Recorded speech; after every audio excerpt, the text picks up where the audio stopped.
Are you ready for a fiesta for Cinco de Mayo? So today I'm going to talk about different ideas of things that you can do for Cinco de Mayo in your classroom. So if that sounds good to you, stick around. So idea number one is to just flat out teach what Cinco de Mayo is, because there are so many misconceptions about it. Most people think it is Mexican independence, and we Spanish teachers, we know that's not what it is. So what I've done, I came up with a PowerPoint presentation that teaches students what Cinco de Mayo is really about, so that they know what they're celebrating. So that's idea number one. All right, idea number two follows along with idea number one. So you could show the PowerPoint and have students follow along with this worksheet. So what this worksheet starts with is an anticipation guide, because we know there are so many misconceptions about Cinco de Mayo. So I threw them in there to see if students think that. And then once the lesson is over, they can answer the real answer. What did they learn? So they can obviously see what they didn't know and what they did. And then it comes with some fill in the blank and some short answer questions. So you can do it with the video, or students can actually do the research on their own. It just depends on how you want to do it. Idea number three is to do stations. So I have a station pack, and I like doing this one because the students learn at their own pace and they get that group interaction.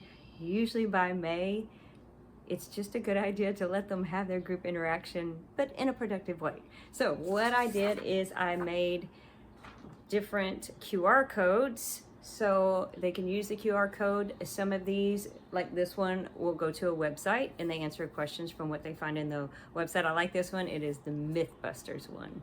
Let's see what you do and don't know. And then I have a video that they can watch. So I do tell them ahead of time, you might want to bring your earbuds so that you can listen without disturbing other students in the class that are working on different things. They answer the questions on that. Then I have an infographic, and they answer questions based on what they're seeing. And I again, usually have groups of 4 when I do stations. And then there's another video about the real story of Cinco de Mayo. And then what I have them do is they can pair, and you might have them do this before they ever start the stations, or this might be one of your stations. They tell what they knew ahead of time, what they learned, and what they had gotten right about what they thought they knew about Cinco de Mayo. And then I have an extra station in there. They can make some papel picado. I love this one because I usually use their papel picado to decorate my class, because it just makes it more festive, especially at the end of the year. I like to have a little more fun. And then I do include their own answer sheet as they're going through the stations, because sometimes if you let them write on their own paper, they get it all mixed up and I have no idea what's what, because they don't label what station they were at. And also, just for your convenience, there are some answer keys in there for that. So that is another idea that you could have them learn about Cinco de Mayo, where you're not directly involved in teaching it. You're letting them explore through these different sources of information and find out the answers on their own. Another easy way to incorporate some Cinco de Mayo in your classroom is just to let them do some color by conjugation that has some Cinco de Mayo themed pictures. So I have quite a few of these color by conjugations. I did go a little crazy with the Cinco de Mayo ones because they are so much fun. So I have present tense verbs, I have preterite, I have stem change. And actually, even though you can see this set has a lot in it, I'm making more this year because this is one of my favorite themes. It's just a fun one. So you can find all kinds of color by conjugation in here and just add them into whatever you're doing. You can find whatever grammar you're teaching at the moment, or you can actually get the whole thing, because I have a growing bundle with all of these, and obviously I'm still adding more. I drew a new one today. These are absolutely fun. Love them. Finally, I saved the best for last. is to actually have a Cinco de Mayo party. So what I do on this one though, may be something you've never heard of. So what I have in my class is a homework contest, because by this time in the year, sometimes my students have really gotten lazy.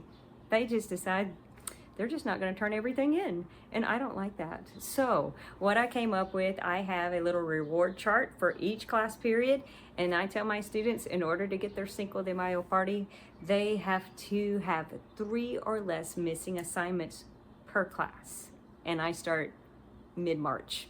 So after spring break all the way up to that week of Cinco de Mayo, whether it falls right before or right after the holiday, depending on if we're doing testing during that period of time, they have to, as a class, turn in basically all their assignments. Because if 3 or less per class and you have 30 students, basically everyone has to turn in everything.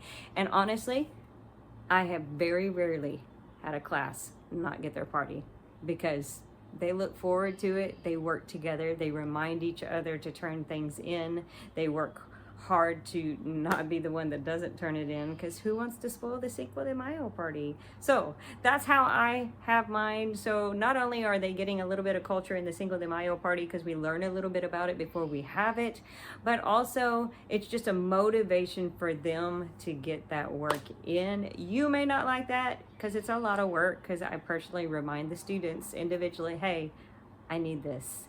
So those are my ideas for Cinco de Mayo. By the way, I usually have a piñata on that Cinco de Mayo party, because that's fun. And sometimes it's one that we've done with cultural projects in class. So it's a win-win.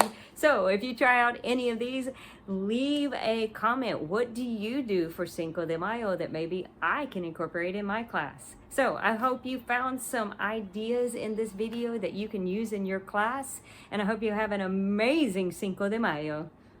Adios.